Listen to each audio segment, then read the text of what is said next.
सीरत अन्नबी सल्लल्लाहु अलैहि वसल्लम। उन्वान, मरका उहुद का आगाज़। इस्लामी लश्कर ने जहां पड़ाव डाला इस मकाम का नाम शोट था। आप सल्लल्लाहु अलैहि वसल्लम ने यहाँ फजर की नमाज अदा फरमाई। उस वक्त लश्कर में अब्दुल्लाह बिन अबी बिन सलूल भी था, ये मुनाफिक था। उसके साथ 300 जवान थे, ये सब के सब मुनाफिक थे। इस मकाम पर पहुंचकर अब्दुल्लाह बिन अबी ने कहा, आपने मेरी बात नहीं मानी और इन 9 लड़कों का मशवरा माना। हालांकि उनका मशवरा कोई मशवरा ही नहीं है। अब खुद ही हमारी राय के बारे में अंदाजा हो जाएगा, हम बिलावजह क्यों जाने दें। इसलिए साथियों, वापस चलो, अलामत वाक़ई। इस तरह ये लोग वापस लौट गए। अब हुजूर सल्लल्लाहु अलैहि वसल्लम के साथ सिर्फ 700 सहाबा रह गए। इस रोज़ मुसलमानों के पास सिर्फ 2 घोड़े थे। इनमें से एक हज़रत सल्लल्लाहु अलैहि वसल्लम का था और दूसरा अब्बू बरदा रज़ी अल्लाह अन्हा का था।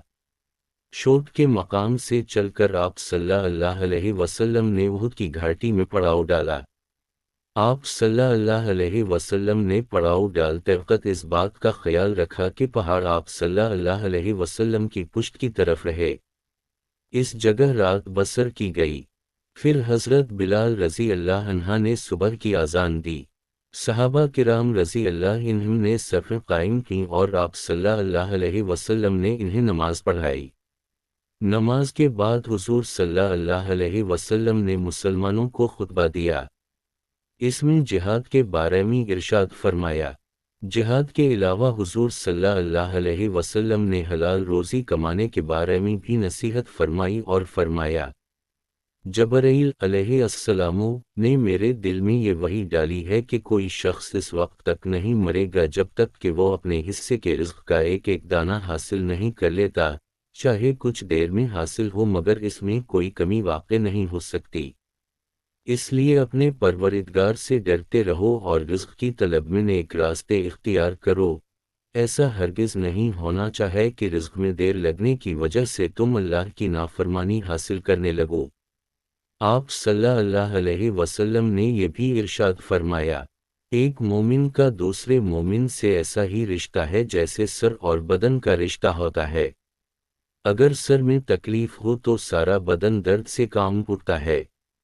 इसके बाद दोनों लश्कर आमने सामने आ खड़े हुए। मशरिकों के लश्कर के दाएं बाएं खालिद बिन वलीद और अकरमा थे। ये दोनों हजरात इस वक्त तक मुसलमान नहीं हुए थे। हज़रत सल्लल्लाहु अलैहि वसल्लम ने हज़रत ज़ुबैर बिन अवाम रज़ी अल्लाह अन्हा को एक दस्ता देकर फरमाया, तुम खालिद बिन वलीद के मुकाबले पर रहना और इस वक्त तक हरकत ना करना जब तक कि मैं इजाज़त ना दूं। फिर आप सल्लल्लाहु अलैहि वसल्लम ने 50 तीर अंदाजों के एक दस्ते पर हज़रत अब्दुल्लाह बिन जबीर रज़ी अल्लाह अन्हा को अमीर मुकर्रर फरमाया और इन्हें इस दर्रे पर मुतय्यन फरमाया जो मुसलमानों की पुश्त पर था।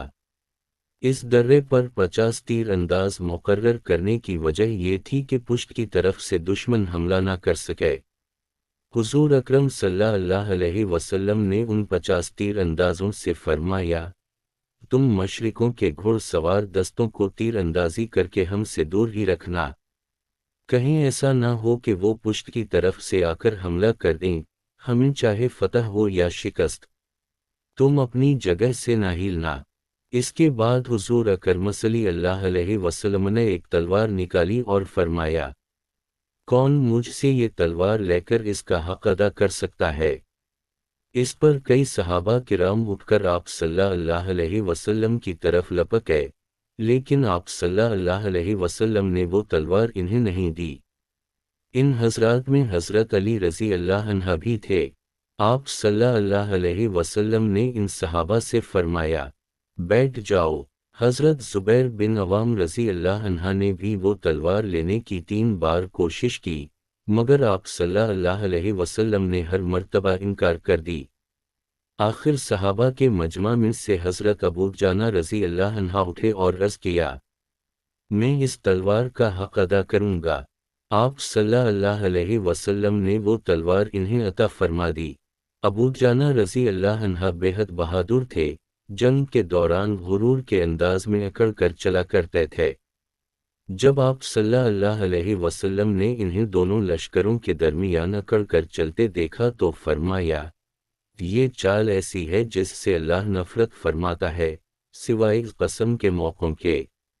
یعنی دشمنوں کا سامنا کرتے وقت یہ چال جائز ہے تاکہ یہ ظاہر ہو کہ ایسا شخص دشمن سے ذرا بھی خوف زدہ نہیں ہے اور نہ اسے دشمن کے جنگی سازو سامان کی پرواہ ہے۔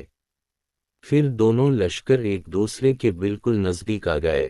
اس وقت مشرکوں کے لشکر سے ایک اونٹ سوار آگے نکلا اور مبارزت طلب کی، یعنی مقابلے کے لیے للکارا۔ اس نے 3 مرتبہ پکارا۔ تب حضرت زبیر بن عوام رضی اللہ عنہ اسلامی صفوں سے نکل کر اس کی طرف بڑھے۔ حضرت زبیر رضی اللہ عنہ اس وقت پیدل تھے جبکہ دشمن پر سوار تھا۔ اس کے نزدیک پہنچتے ہی حضرت زبیر رضی اللہ عنہ ایک دم زور سے اچھلے اور اس کی اونچائی کے برابر پہنچ گئے۔ ساتھ ہی انہوں نے اس کی گردن پکڑ لی۔ دونوں میں ان پر ہی زور آزمائی ہونے لگی۔ ان کی زور آزمائی دیکھ کر حضرت صلی اللہ علیہ وسلم نے ارشاد فرمایا، ان میں سے جو پہلے نیچے گرے گا وہی مارا جائے گا۔ اچانک وہ مشرک نیچے گرا، پھر حضرت زبیر رضی اللہ عنہ اس پر گرے۔ گرتے ہی انہوں نے فوراً ہی اس پر تلوار کا وار کیا اور وہ جہنم رسید ہو گیا۔ حضرت صلی اللہ علیہ وسلم نے حضرت زبیر رضی اللہ عنہ کی تعریف ان الفاظ میں بیان فرمائی، ہر نبی کا ایک حواری یعنی خاص ساتھی ہوتا ہے اور میرے حواری زبیر ہیں۔ پھر آپ صلی اللہ علیہ وسلم نے ارشاد فرمایا، اگر اس مشرک کے مقابلے کے لیے زبیر نہ نکلتے تو میں خود نکلتا۔ اس کے بعد مشرکوں کی صفوں میں سے ایک اور شخص نکلا۔ اس کا نام طلحہ بن ابو طلحہ تھا۔ یہ قبیلہ عبدالدار سے تھا۔ اس کے ہاتھ میں پرچم تھا۔ اب اس نے مبارزت طلب کی۔ اس نے بھی کئی بار مسلمانوں کو للکارا۔ تب حضرت علی رضی اللہ عنہ مسلمانوں کی صفوں میں سے نکل کر اس کے سامنے پہنچ گئے۔ اب ان دونوں میں مقابلہ شروع ہوا۔ دونوں نے ایک دوسرے پر تلوار کے وار کیے۔ حضرت علی رضی اللہ عنہ کا ایک وار اس کی ٹانگ پر لگا، ٹانگ کٹ گئی۔ وہ بری طرح گرا اور اس کے کپڑے الٹ گئے۔ اس طرح وہ برہنہ ہو گیا۔ وہ پکار اٹھا، میرے بھائی، میں خدا کا واسطہ دے کر تم سے رحم کی بھیک مانگتا ہوں۔